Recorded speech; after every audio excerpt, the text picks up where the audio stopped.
what do you personally do as a mindset coach when you do get in these sort of slumps or a low point? How do you get yourself out of that? So I went from health coaching to then get a certification in life coaching. And what I noticed in both is it all comes down to mindset. And so after I got the life coaching certification, then I got NLP, then I became a clinical hypnotherapist. I got all kinds of energy, healing, because while mindset isn't the only thing, it is the thing, it is the key to unlock all the other things. And so I wanted to be really well-rounded in my toolbox for my clients that way. And that's how I niched down into mindset from those places and collected tons of certifications and modalities for my clients to really move them through the blocks that they're experiencing. So on this episode of the Art of Online Business podcast, you're going to meet Mindi Huebner, who is a intuitive mindset mastery coach, certified NLP practitioner, and clinical hypnotherapist. She knows that rewiring your brain is the key to creating a soul-aligned business and extraordinary life. Her number one mission is helping high-achieving women to release their limiting beliefs that keep them in the sneaky cycle of self-sabotage so they can embody their favorite versions of themselves. And I'm happy to have Mindy on this episode because we're going to get to see how she built her business, some of the high points and some of the points that were really challenging for her. As she built it up to its current level of success, you're going to get to hear what her current offer suite is. And in the next episode, we're going to listen to Mindy share with us the 7 keys to success, i.e. getting all the core sales you want. Ooh, sounds good. I like it. Thank you for being here with us, Mindy. I am thrilled to be here and get to know you both better and share this journey with the audience. Yeah, we're going to get to know you too and your business. And then you can see my new co-host. Well, you're not really new. I'm not new anymore. Not new anymore. It's already been like 3, almost 4 months, maybe. Right? Yeah. Time flies when you're having fun. We do have fun together, right? Don't we? Yeah. Speaking of time flying, this is my wife, Jamie, of 15 years and co-host of 4 months at the time that you're hearing this episode. She's been managing Facebook ads behind the scenes, and now she's not so behind the scenes. And thanks for being on the show with me too, Jamie. All right, Mindy. I can attest to you both having fun. Because behind the scenes, we were having lots of fun. So everybody know that's the truth. When they say that, they absolutely are having fun. The fun that we had before we hit record for this episode. Yes. Right. So, Mindy, how many years have you been in business? Let's start there. And then please give us a snapshot of what your current business looks like before we rewind and get into all the nitty-gritty fun journey. I have been teaching, coaching, mentoring my entire adult life. So I have been in business over 25 years. Your entire adult life? Wow. Yes. I have always been the person that people tell way too much to. Okay. All right. You seem like a good listener. Yes, exactly. So that has always happened, and it has easily fallen into mentoring, coaching, teaching for me, like just the flip side of that. And no, go ahead. So since I've done that my entire adult life, that like mostly started out as some form of sales from the very beginning. And then I was in sales for many years. I led a large team. I trained locally, regionally, nationally for my company. I was the face of their online training.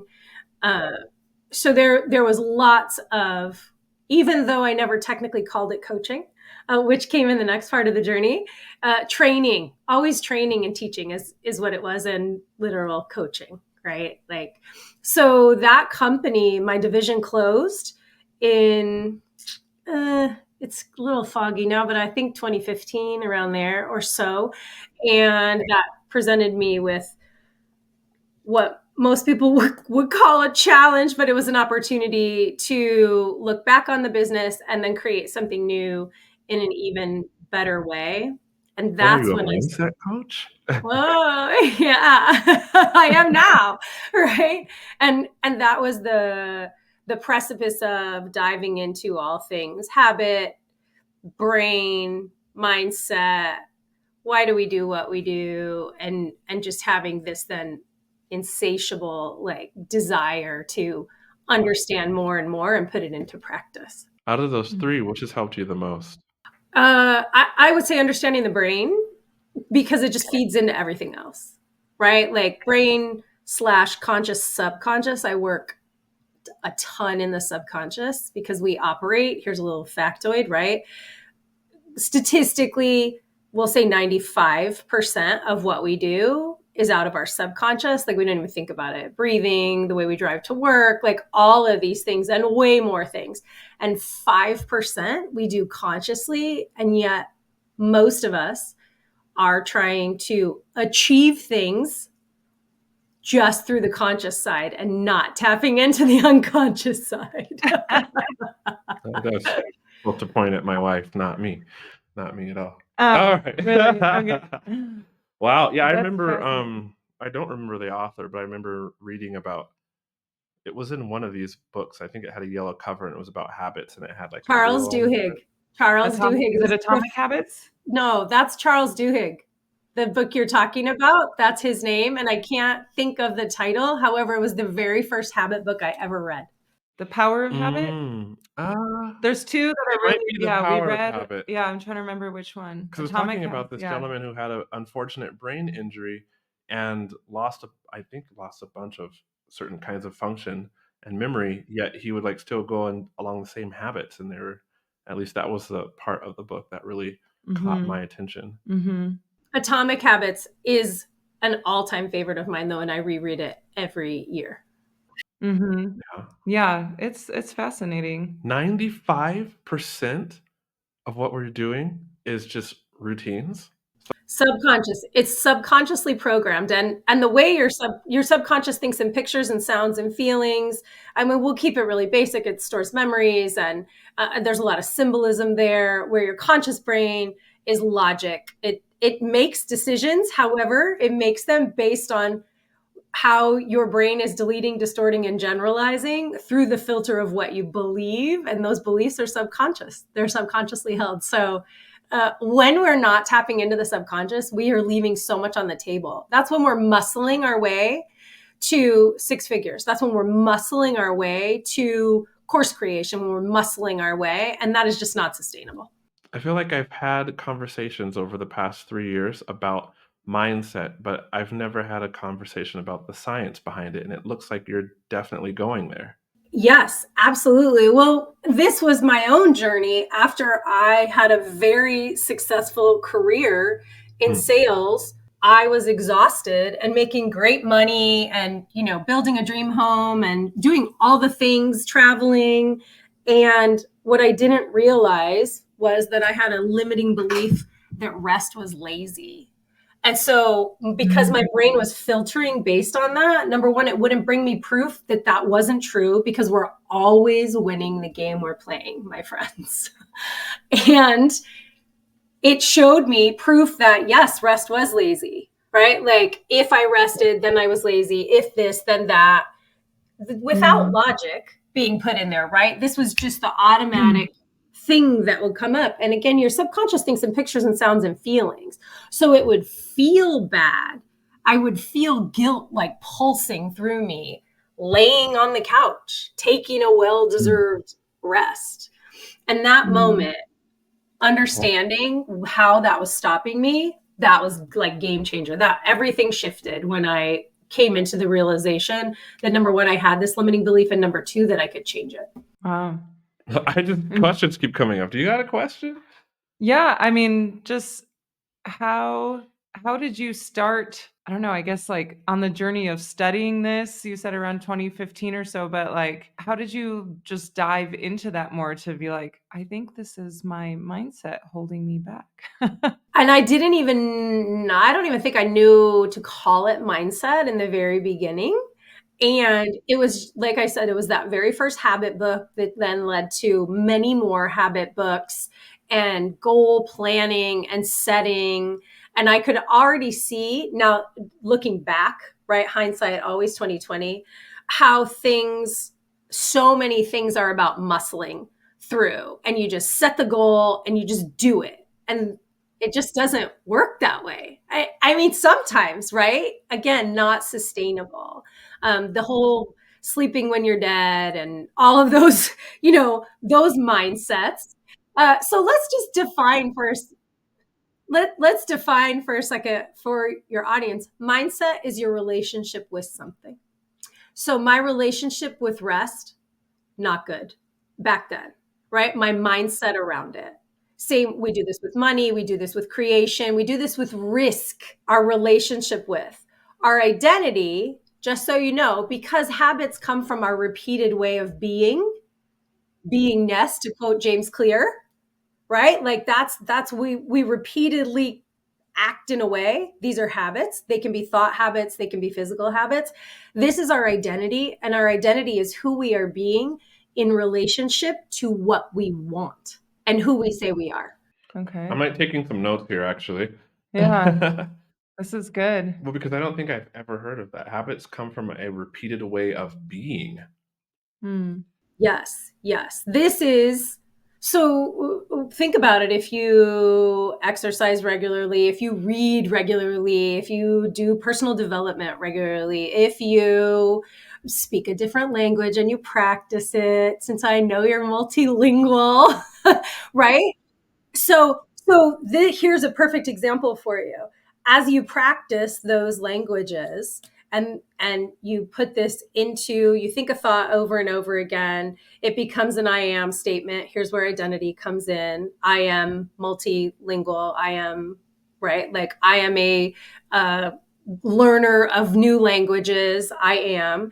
And then it creates a feeling, an emotion in us. And then we create habits to prove it to ourselves. So that's how powerful we are. That's why I say we're always winning the game we're playing. So whatever you're saying after I am, this is huge because you're going to prove it to yourself. You're going to habituate it. You're going to stop questioning it, especially if it's disempowering, because you'll just, again, winning the game you're playing. I am a terrible time manager. I am very risk averse. I am, like, think about the things that we say after I am, and then we'll prove it. Because our brain, again, deletes, distorts, and generalizes based on our beliefs. There has to be a filtering system. So much data is coming at you every day that if we didn't have some sort of filtering system, we would be that exploding head emoji. Wow. So my next question, because it sounds like a lot of what you were saying, like when, I don't know, that 5% or so where we're trying to like muscle through a lot of things. So I just heard a statistic yesterday at church, actually, that he was saying that 75% of Mexicans anyway, and I'm sure the rate is quite high in the States as well. Hold on a second. Give context. We live in We live in Mexico, which is why we go to church, and it's in Spanish, and we're talking about Mexicans. I think everyone listening right now should know that. I think people know that, but if you're new, we live in Mexico, yes, but we are American living here. But I'm sure that it's high in the States as well. But he was saying they have a high rate of burnout, and so,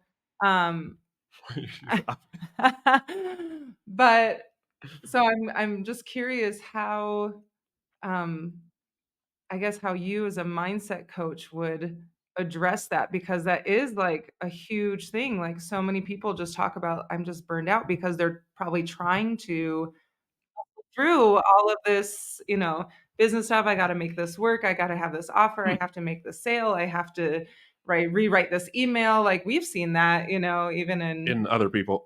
not in us. We've never had this problem before. Right.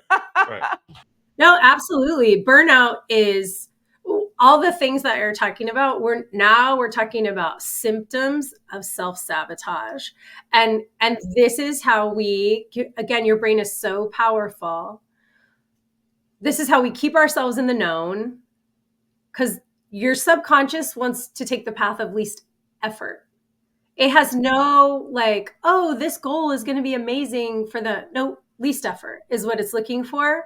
And so again, that's why we want to put those symbols, picture, sounds, and feelings, the symbols in of the achieving of the thing, so that we get our subconscious on board, and it's casting votes towards that, and it's finding that has least effort in it. Burnout is a huge, so many of the women that I work with, high achieving women, why do they burn out? What makes them burn out?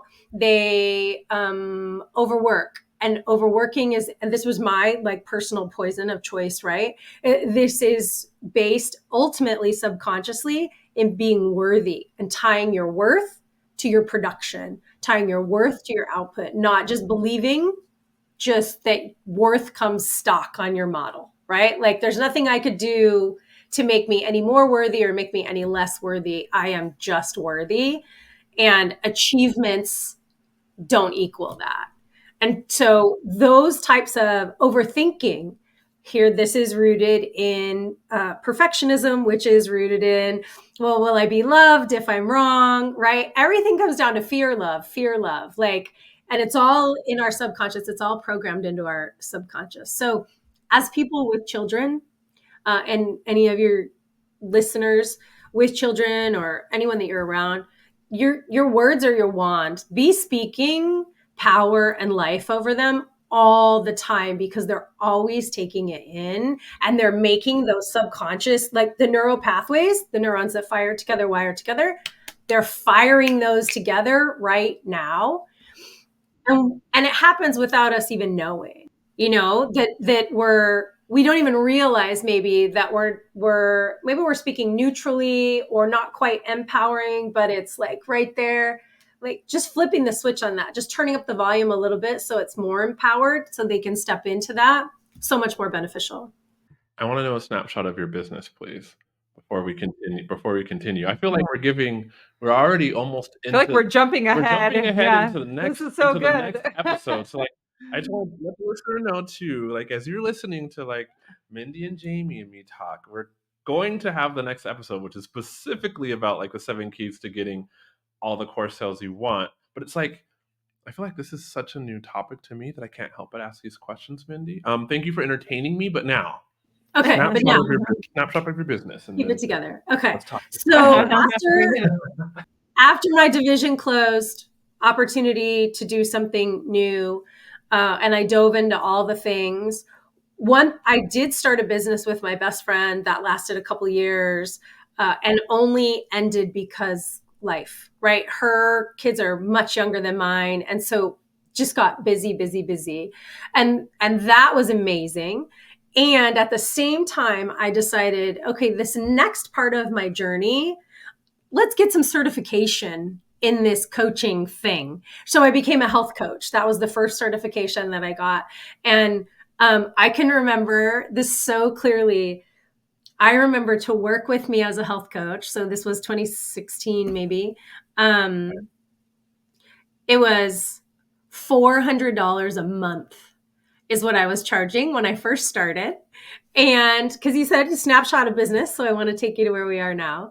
And and I did that for like 1 or 2 months, maybe 3, while I got some people. But I remember talking to someone who was like, "That's a car payment. I'm not giving you a car payment." I'm like, okay, note to self, not my ideal client. Also, we'd all kill for a $400 car payment at this point, I'm sure, right? I think now it's like 800 something. Yeah, Exactly. 700, I think. Exactly. Yeah. I'm laughing because now, right, to do a one-off like hypnosis session with me, it's $500. So I was just giving like some context of where the business has grown to from that. So I did help. What are your other offers now, though? Well, now I do. My favorite offer is a 12-month container where it's called Mindset Mastery Unlimited Laser Coaching. So you get unlimited 20-minute sessions with me to achieve what you want to achieve, avoid what you want to avoid, lock in habits, identities, and mindsets that serve you and are propelling you forward, and uproot the ones that aren't. And there's more to the offer, but that's the momentum side of the offer, the unlimited sessions. And so my one-on-one clients can they can see me once a week, maybe more. So they have a session, they get aligned action. Once the aligned action is complete, they book another session. So they could see me more than once a week. They also have Voxer access in order to get through when life happens and, a reframe. They need a reframe or that kind of thing. Rarely do I tell my clients what to do, like very rarely, because you have all the magic inside you. I'm the guide. Mm-hmm. Okay. All Mhm. right. When you say aligned to action, I'm hearing accountability. Well, and I take this from my personal experience. Normally, I don't like to be told what to do. Now, if I think it's my idea, I'm way more on board. And That so, sounds like our kids, yeah.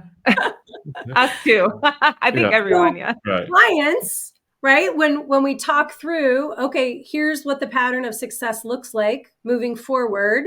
Does this feel aligned? Does it feel aligned to do X, Y, Z? Yes or no? Yes. Okay, great. So I'm hearing you say you're going to do X, Y, Z, and then I want to see you again after that, like kind of thing. Is that your sole offer now, or what else? I also do a group coaching that I launch 3 times a year. That's called a 7-week sprint. And that meets entrepreneurs in a little bit different space because my one-on-one offer is really established, successful entrepreneurs, 6 figures or more, really wanting to grow and scale with ease. They realize that it isn't another external strategy that's going to make the difference, that it's time to lean in. Like I know all the things and now it's time to get out of my own way. That's the women that I work with in my one-on-one container. And then the group coaching program they're aspiring to be those successful, established entrepreneurs. And so they're earlier in the journey, maybe haven't even started a business yet, but usually they've got something going and they're in that first year, maybe first couple years. And I find that program, they come back and they do it again. And so I created an alumni program that goes with it as well, so they can go deeper. Wow. Okay. 100% women? Or are there a few good men there too? There, it is 100% women. I have worked one-on-one with men in the past. I'm not adverse to it. It's just I find that the sweet spot for me is with high achieving women. That's cool. Mhm. We still love you. Yeah. It's like, fine. I didn't want to coach with you anyway. No, but this is like, well, it's an inside joke between me and Jamie because our daughter always has these. She'll get upset and she'll say, like, she doesn't want to play with us anyway, or she didn't want to do this with us anyways if she's like hurting us after we like brought down some correction on her. Yeah. Yeah. Well, I'm laughing because we have also an inside joke that the way that you and I met is, Quajo and the ladies in the mixer mind. Yes. Right? Yes. The new rock band, as I think as Heather Sager said, who was Exactly. He's used to being the only guy around. I don't know. It just seems to happen that way. yeah, I got a son now. You do. Yeah. You do. I do. So, Mindy, I have a question for you as far as in your journey, any low points that you want to share, or even as you're building this mindset business, like what do you personally do as a mindset coach when you do get in these sort of slumps or a low point? Like, how do you get yourself out of that, and like do kind of what you know to do, but like life is happening Or business is happening. Yeah, no, great question. Great question. So So I went from health coaching to then get a certification in life coaching. And what I noticed in both is it all comes down to mindset. And so after I got the life coaching certification, then I got NLP, then I became a clinical hypnotherapist. I got all kinds of energy, healing, because while mindset isn't the only thing, it is the thing, it is the key to unlock all the other things. And so I wanted to be really well-rounded in my toolbox for my clients that way. And that's how I niched down into mindset from those places and collected tons of certifications and modalities for my clients to really move them through the blocks that they're experiencing. I'm going to interrupt you really quick. Can you tell us what NLP practitioner is for people who are not clear on that? Yeah, neuro linguistic programming. So you'll find tons of definitions for that. Two that I love are it's really the study of excellence or the study of patterns of success. And it is through like words, brain connection, those types of things. Just a really simple example of something that we do in NLP is a reframe. So I said before, like when my company closed, lots of people would look at that as a challenge. And I know that it was an opportunity. Okay, that's a reframe. That is literally creating a different connection in our brain for the relationship that we're having with that moment, right? That experience. And I do that with words with my clients all the time, because the way that your brain filters, deletes, distorts, and generalizes based on your belief and the feelings that you experience, it will bring you more of what you're believing. And so if I'm believing that challenges are opportunities, then I'm going to see more opportunities, right? Like that's NLP. It also allows you to really uproot beliefs, subconscious beliefs into this next level for you. So again, moving through so you can step into the identity of, have a new mindset of. Would that be kind of like when we were teaching, we'd always talk about growth mindset with the kids, like, I can't do this, like teaching them to change what they say, like, I can't do this yet, or like, I'm not good at this She would do that. yet, or things like that, or She's good. yeah. You What's said the other? reframe, and I thought, oh, okay, so I guess I should say something like when we got stuck outside of China, like, and locked out of our 12-year home there. Like, many people would say that that was a challenge, but we would say it was an opportunity. Exactly. Now it was and it was a challenge you leaned into, because people, here's the next thing, right? We pay for challenges. We pay to go run 5Ks, 10Ks, half, full marathons. We pay to be challenged many times. And so there's nothing wrong with a challenge. Where I love, it's when we're saying a struggle, right? That was a struggle to get locked out of your 12-year home, except that immediately you reframed it to a challenge. This is a challenge, very different than a struggle. And then when we turn up the volume on that, then how do we get to become the people who, when they're presented with a challenge, can immediately see the opportunity in it? That is NLP. That's like rewiring your brain for success, to see patterns of success, to see patterns of excellence. And that's a very like basic definition of it. You'll find lots of. Wow. Okay. So I think the last question for this episode gets to be mine. Is that okay? Sure. Or do you want me to tell you it so you can ask? It could be No, yours. you can. Okay. I feel like I've asked a lot actually this time. So I just said this reframing of our China debacle in response to what you told me is a good example of NLP, neuralistic programming. That was like very cerebral. How do you get it to go from here down to hearts on this side here, and then can you tease the upcoming episode, and we'll switch over to there.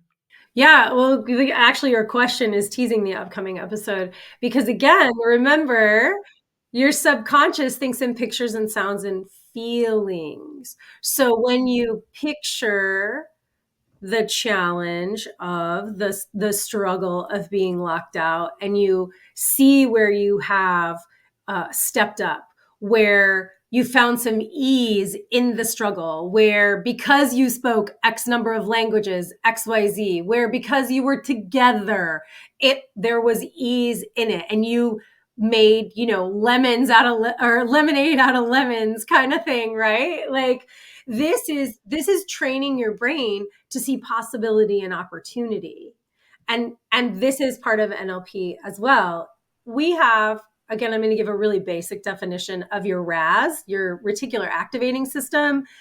It brings you what you anticipate and what you expect. And so if you anticipate and expect struggle and, lemons and no joy and no ease, you win. You're always winning the game you're playing. If you anticipate that you are the humans who know how to step out of struggle into challenge with way more ease than in the past, then guess what? You're going to get proof that you're those humans. And then it will create emotions and body sensations in here. Now you're connecting it to your subconscious so that you're like, oh, I want to cast this vote. I want to do this thing because this is how it makes me feel. And now you've created that new neural pathway. And you did talk about growth mindset, Jamie. This is neuroplasticity. And this is our brain's ability to adapt and overcome all the time. So technically everyone has growth mindset. They just don't tap into it. Like everyone has growth mindset because everyone has neuroplasticity.